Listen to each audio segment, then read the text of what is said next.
Throughout the histories of Arda, there have been many characters that have touched the annals of history with their remarkable feats and abilities, some for the shroud of darkness, and others for the power of good. We recently looked at one such character, Saruman, who once of the light turned to the overwhelming might of Sauron in the shadow. However, today we look at Legolas, whose origins are shrouded in mystery, but had a significant impact on the forces of good in their final triumph over the Dark Lord. Greetings all, I'm your guide, the Archivist. Today I will look at the life of Legolas, their mysterious origins, and their impact on the War of the Ring, which saw the ultimate defeat of the Dark Lord. Appearance and presentation. According to the archives, Legolas was a Sindar elf who moved with swiftness and grace, and possessed fair long hair, most likely pale or silvery in nature. He played a vital role in the Fellowship of the Ring in the Third Age. Being son of the Elf King Thranduil of Mirkwood, he was also of noble lineage, being a prince of Mirkwood. He was also a messenger for the king, as well as a master archer possessing great talents. He presented overall as a capable warrior, and also a conflicted character in the books, with a lot of nuance to his character. Although he lived among them, Legolas was not fully of the Sylvan Elves. As a son of the Elven King Thranduil, who originally had come from Doriath, Legolas was at least half Sindar. However, his mother's identity has never been revealed to the readers of Tolkien.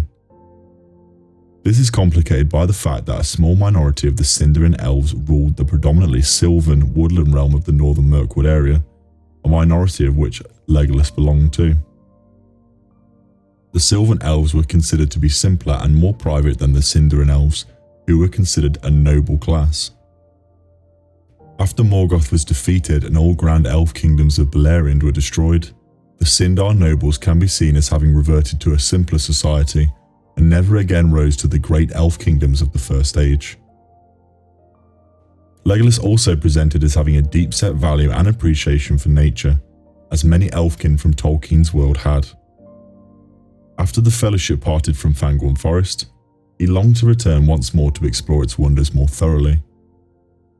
Despite his sometimes conflicted character, he had a great sense of devotion towards his friends and allies and cared for them deeply, even forming a bond with Gimli, despite the differences between their two races. Powers and abilities. According to the archives, Legolas shared many of the boons of his race in terms of powers and abilities. His incredible grace and stealth allowed him to walk silently on grass and snow, leaving few tracks to be found, allowing him to travel great distances undetected by others. Great vision is also one of the most commonly known boons of the elves, being able to see vast distances and in the dark with incredible clarity. He had a true affinity with nature and animals, allowing him to befriend and tame wild horses in mere moments, gaining their trust easily. He could even sleep whilst walking, showing some true abilities of concentration. Legolas was a master archer and bowman, which was showcased numerous times throughout the books and in the film adaptation of the series. He was given the longbow of the Galadrim during his time in Lothlorien, which he used throughout his travels with the Fellowship of the Ring, and proved to be stronger and stouter than his bow in the fashion of Mirkwood, typically smaller and easy to carry and conceal. He also wielded a long, white knife like a dagger in close combat engagements. Origins. Legolas's origins and details of his early life are something of a complete mystery to the archives. Despite being such a prominent character in the arc of the Third Age, and specifically the Fellowship and the War of the Ring, there are very few, if any, details that specify Legolas's full parentage, age, or any details surrounding his childhood and life before the War of the Ring begins in full. We know for sure that Legolas was the only son of Thranduil, king of the elves of northern Mirkwood. His exact date of birth and mother's name are unknown. As far as has been revealed and sure by the texts, he's anywhere between 500 to 3,000 years in age, judging by him being born approximately sometime at the start of the Third Age. His father is Thranduil, but his mother is never revealed. Thranduil is of a similar age and ilk to Elrond, whose daughter Arwen is well over 2,000 years old, and this may give some indication of Legolas's potential age. The War of the Ring. Legolas's main entries into the archives come during the War of the Ring once he arrives at the Council of Elrond in Rivendell, a messenger at the behest of his father to discuss Gollum and the One Ring. Legolas volunteered his services to pit himself against the Nine Riders, and joined the Fellowship to represent the elves and set out on the quest to destroy the One Ring. Legolas was a boon to the party with his specific abilities and talents, and kept to the rear of the party to use his keen vision to scout around at all times for danger. On the mountains of Caradhras, Legolas was able to run nimbly over the snow, leaving behind very few footprints, whereas his companions struggled to plough through it, having great difficulty traversing the mountain. Gandalf advised they turn back and head through Moria, but Legolas was against the idea. However, while passing through Moria, he and Gimli fought frequently, as their races often had over the ages, as it is known to the archives that Thranduil once imprisoned Gloin, Gimli's father, in Mirkwood. However, despite their differences, throughout the journey he and Gimli often found each other, together, and became friendly in nature despite their differences. Legolas saw the pure heart of Gimli when he spoke to Galadriel with deference and respect, and became fond of him as they continued their journey. This is where Legolas received his Galadriel bow, and later used it whilst travelling over the Anduin to shoot a Nazgul flying overhead on his fell beast with one shot, which would have been nigh impossible for a regular person or even an elf. When the Fellowship was later broken up, Legolas and Aragorn sang for the loss of Boromir before leading the way on a tracking mission looking for Merry and Pippin, who had been taken and abducted in Rohan by Uruk-hai. This was also the week that he would receive his grey horse Arod, which he and Gimli would often ride together during their travels, received from Éomer and the raiders of the Rohirrim. After this moment they journeyed into Fangorn Forest, where they are reunited with Gandalf, reborn as Gandalf the White, and Galadriel's prophecy is delivered to Legolas's ears. Legolas Greenleaf, long under tree, in joy thou hast lived, beware of the sea.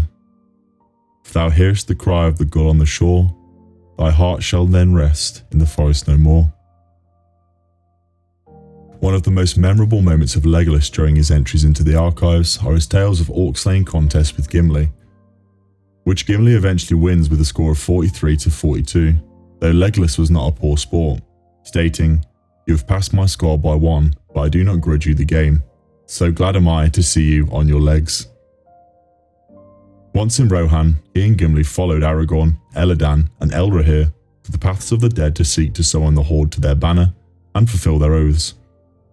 His horse Arod refused to enter the paths, but Legolas calmed him with his animal affinity. Their company rode on, with Elladan at the last, but Legolas looked back and saw the dead following the Grey Company, stating the dead are following. I see the shapes of men and their horses, and pale banners like shreds of clouds, and spears like winter thickets on a misty night. The dead are following. The archives also show Legolas battling at Pelennor Fields with Gimli and the Sons of Elrond, despite them not appearing during the film adaptations.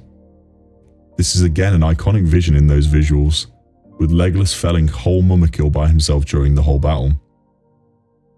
Beyond them, in the Houses of Healing in Minas Tirith, his memory awakened his sea longing in him, and he took part in the final battle of the Black Gate as well as part of the company surrounding Aragorn, who is now presumed the leader and king apparent of the Men of the West. The One Ring was destroyed, and Legolas survived beyond the end of the Third Age and into the New. His final fate. According to the archives, after the destruction of the One Ring and of Sauron, Legolas stayed for the coronation of Aragorn and his marriage to Arwen, which he would likely have felt mixed elation at. He then travelled with Gimli together to Helm's Deep, visiting the Glittering Caves, and then travelled through Fangorn Forest, which he had longed to return to since visiting, to see the wonders of nature. Eventually, Legolas came to Ithilien with some of his people, with his father's leave, to live out his remaining time in Middle-earth, helping to restore the woodlands that had been war-torn, as this area of the world had been heavily ravaged by the Wars of the Ring.